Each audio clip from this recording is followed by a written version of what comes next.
Right, good afternoon folks. I think you probably guessed, I'm back on Dartmoor. I had intended to come up here last weekend. That was my original intention, but the weather was absolutely atrocious. From what I understand, Oakhampton last Sunday had about 83 millimetres of rain, so that's about 3¼ inches. Probably explains why the river going through the town burst its banks. Up here, it would have been bad. I mean, I can hear the water now, I don't know if you can hear that as well, and it's flowing quite fast. It's not flooded. I'll have a look. Yeah, it's a bit more than usual, should I say. So, yeah, so I've come up this way. I had originally intended to go over the dam, which you just probably seen, and head up the hill straight in front. But there's like a festival or like a fun run and all that there. So I haven't bothered, so I've decided to come this way because I was going to go up there over the top and head on up to Blacktor and either come down from there or walk from there to Forden's Ledge. So I thought I'd go this way, just see what it's like. It's not too bad here. I've seen it worse. I expected a lot worse, but it can be quite deceptive sometimes. So I'm going to head up here, see what it's like, and then may cut up to Blacktor and bypass the whole of this valley, because I know it's boggy in certain places, but I think it'll be a heck of a lot more. So I'll see how it goes in a minute. I'll take it from there, so catch you all directly. I'm almost at the woods there, or the Blacktor copse. Like I said, I did sort of mention I may go up to Blacktor, but just having walked up through this valley, done about, I don't know, 3/4 of a mile there, it's not that bad. It's a bit squelchy in places.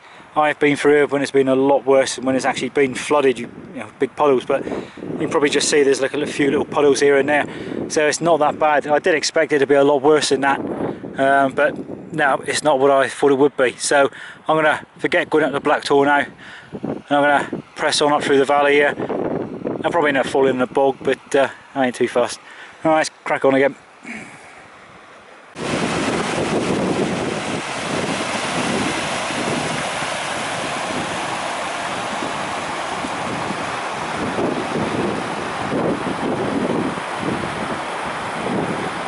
Just want to point some out to any of you who come up through the West Open Valley.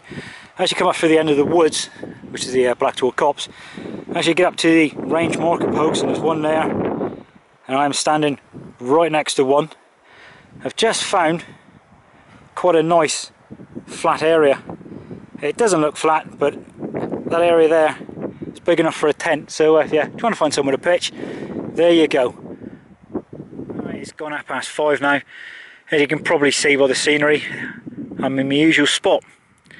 I was thinking of going somewhere else. I did find one little spot I showed you earlier on, and I had thought about going down by the river this time, but because it kind of flooded up here, I think it's going to be pretty well saturated. Up here, it's not bad. It's a little bit scroachy to my left there, but where my shower is, it's okay. Shower went up first time. I just had to rejig 1 or 2 of the pegs around. I hit a stone on one, and the back of it's in a bit of a dip, but I'll let it go for 10 minutes, let it relax, and I'll just re-tighten them. So in the meantime, I'm going to empty my bag out and get everything inside and get my grub on the go. And I think there's somebody walking up this way at the moment, but don't know who they are, but they brought some ice creams and some beer. So right, I'll catch you all shortly. Well, that's the multi-mat inflated. My sleeping bag's just gone in. I'm just letting it loft up a bit, and I've inflated my pillow, so I'll give that one a try. What I've also just done now is I've just put a plastic sheet in the front of my shelter. It's not going completely under the internet. I've done that in the past. The problem you get is with the pole being there, you do have to cut a slice through it, and I don't want to do that at the moment. This sheet's about roughly 2 meters square. It's folded in half, and what I've done is I've just tucked it underneath for a couple inches, and it's just basically for me to kneel down on, so I can get in the shelter. The other side I've opened up, and what I do is I put my rucksack in there, and at night I'll cover it over. That's just to stop it if there's any rain and it runs off the shelter, it's not going to drip down on the sheet then run in onto my rucksack and my gear and equipment, which has done it in the past. It also stops the slugs from getting on your rucksack as well. But this thing, my last sheet kind of got ripped, but this one is about 500 gauge. I get this from work for the job I do. Obviously I get deliveries on pallets, and this stuff usually covers pallets, what they wrap it up in. It normally gets reused for what I do. Sometimes they get thrown away because they're damaged, but I managed to acquire this one, so it's don't cost nothing. It's going to get chucked away anyway. But I think you could probably buy these from like DIY shops, that sort of stuff. But like I said, I got it for nothing, so make use of it. Right, I'm going to get the rest of my stuff out, but I'll show you what I brought this time. Right, I'll just do a quick run through of the gear I brought with me. Rucksack, that's the Osprey Talon 44. I do like that rucksack. It seems to be about the right size for overnighters. The other stuff you can see there, I'll start from the top. Nalgene bottle, 1 litre. So rather than bringing the old Coke box this time, I've decided with that. I've got map and compass. Underneath that I have the Vapor flexible bottle. It's filled up with whiskey. I think it's Jim Beam this time. It's about 1/4 litre. Not that I'm going to drink it all. Got my binoculars, which are a pair of Bushnell 10x25, because I go bird watching, as I've said in the past.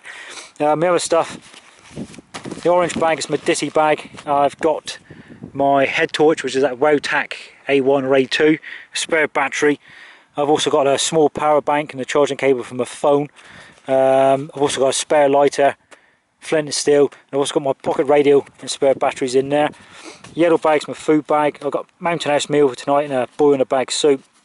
I've also got a small Ziploc bag of porridge for tomorrow, another Ziploc bag of the mashed spuds from last time, and a small pack of tuna, and also some ramen noodles. The other stuff you can probably see is Mars bars, 2 of they, a couple Cliff bars and a couple other Crunch bars. A small bag of drinks, drinking chocolate and the like, and pots of sugar, milk powder, and a thing of tea bags. Red bag, I have my fleece jumper inside, and I've also got a Heliance and leaf top. Yellow bags, also clothing, spare socks, spare underwear, a long sleeve t-shirt, and a head over. Pot I brought this time is the Alp Kit 900. Do like this pot. Got a 250 gas cartridge in there. My folding mugs on top, along with the pot stand for the gas cylinder. I had a bit of a shock a minute ago. I couldn't find my gas stove to save my life. And then I realised it was in the top pocket of my rucksack. So the other stuff I got, apart from my boots, I got my brand new gaiters on, a pair of Craighopper trousers, and a lightweight shirt, which I think I got come from REI. Top pocket, I keep my waterproof coat, my waterproof trousers, and my gaiters if they're not in there. The gas stove, as I said, is in there. Titanium spoons there, and a small bag of spare cords for the shelter. Under the lid, I keep a first aid kit. I do bring a fairly large one, first aid kit that is. In a way, it's like sod's law. If you bring it, you don't need it, fine. If you don't bring what you need, you'll bloody need it. I've also got toilet paper and a small hygiene kit. That just comprises of like a toothbrush, hand sanitizer, a small bar of soap. I've got a mirror, and what was the other item? Oh, it was a small chapstick which is emptied out and it's been filled with deodorant. It comes in handy if you're travelling by bus. Front pocket is normally where the Gatewood gate goes, and I've got my soya in 2 soya bags, a 2 litre and a 1 litre. Side pocket, I have a 400ml flexible flask from Sports Direct. Pretty handy, only about £2. Rather bringing in a bottle of Coke or something. The other side pocket is a foil windscreen, plus the bag you see me, sorry, the plastic sheet you see me put down goes in there. Other stuff, I've got the camera case. On my left strap in the pocket, I keep a Leatherman squirt. This one I had as a gift from Alan Ibarra. If anybody watches YouTube, which you must do if you're watching this, and you see a chap called Pharaoh, I was sent this a while back. So Alan, mate, if you're watching it, yep, I still use it. Brilliant. The other thing I keep in there is a small tin of Altoids. The side pockets, my left one there, I've got sunblock in, small squeezy bottle of insect repellent and a chapstick. In the other pocket I've just got a tracker bar and a pack of Skittles, which I found earlier, which are about 5 months out of date. The other stuff I keep with me is, apart from my wallet in my pocket, I've got a Victorinox Outrider. It's the Swiss Army knife with the lock-in blade. I normally come with a Leatherman, but I thought I'd give this one a try. So apart from that, that's really about all I've got on me, and apart from my glasses. So anyway, without further ado, I'm going to get my tea on the go now because I'm bloody hungry. Catch you all in a bit. Everything's all packed in the shower now, so nothing's left outside. I've just topped up my water bottles, or my soya bags anyway. My Nalgene's half full, so I'll top it up shortly. So I've just started doing my tea. So for tonight's tea I've got beef stew, Mountain House, and at the moment I've got a tomato and basil soup boiling in a bag on the go. Doing these things I find best to put them in the cold water and warm it that way. At least then as it heats up, or the water heats up, so does the contents of the bag. I'm not using drinking water for that river water's straight out of the river anyway. So once it's done I'll throw it away and put it in fresh and make a cup of tea, or use the water for the beef stew. I mean, well, there you go, Mountain House beef stew. Smells okay. See what that blinking mode tastes like. Well, it's now 8 o'clock in the evening and the sun has just come out from beyond the cloud. It's soon going to set, so probably have about an hour's worth of light left. So I've just had a couple of whiskies and a hobnob bar, so I'm now just going to put some water in my mug, boil it up and have a hot chocolate, maybe something else to eat. Then I'll pot around here for half an hour or so, stretch my legs, take my gaiters off for a start, and I'll get into the shower. So this will be the last bit of filming I'll be doing for the day. I think the whiskey's got to me already, and I'll catch you all in the morning. Yep, good morning folks, it's just gone 10 o'clock. I've already packed up and I've had my breakfast. I'm going to press on now. I didn't do any filming this morning. I kind of decided to have a bit of a lie on. I think it was gone 8 o'clock by the time I actually got out and done anything. I slept alright, woke up about 5 o'clock, it was pissing it down with rain, and then dozed off again, and I somehow got a bit of a bad back. I was getting cramp in my legs. So I'm going to press on now. I may go up the Fordens ledge there, but I think I'll just go around the corner and head towards Dinger Tor, and may make it over to Hanging Stone Hill. So hopefully this weather's not so bad. It's fairly warm, but what I've got on at the moment is my Helianthus leafer top underneath my shirt. It hasn't rained since about 6-7 o'clock this morning. Forecast I think was supposed to be a cloudy day, but this is Dartmoor, so it's going to bloody rain at some point. So anyway, I'm going to press on and see where I go from here. Well, I was right. I said it's Dartmoor and it will rain at some point, and it started to rain now. So I'm going to have to stop by and get my coat out and chuck it on.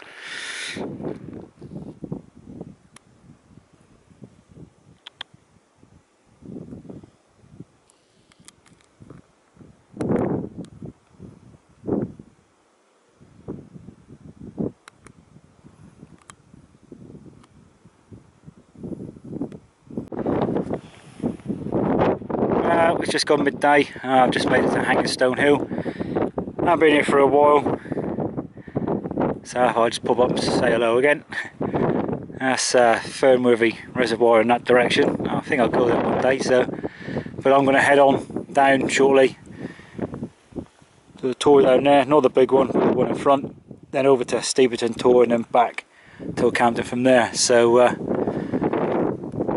it's not so bad at the moment. It's rained twice. Day waters. Right, let's have a brew. Right, that's Hanging Stone Hill in the background. I just walked from where I'm at lunch. I walked all the way down to Wild Tor, I think it's called, and I've dropped down. I've come up here. I'm now on Steventon Tor. And as usual, up on Steventon Tor is always bloody windy. But the good thing about it, you get some cracking views. So I'm going to stop here for a few minutes, have a drink, maybe a bite to eat. Then I'll press on, but I'm in two minds. Either drop down to the valley there, head up to that little lone tree, which is somewhere around there, then up to Oak Tor, or just drop down to my left in the valley, cross the stream and walk along the track here to Oak Tor. I've got plenty of time, so I think I might do that, but I'll have a drink first and take it from there.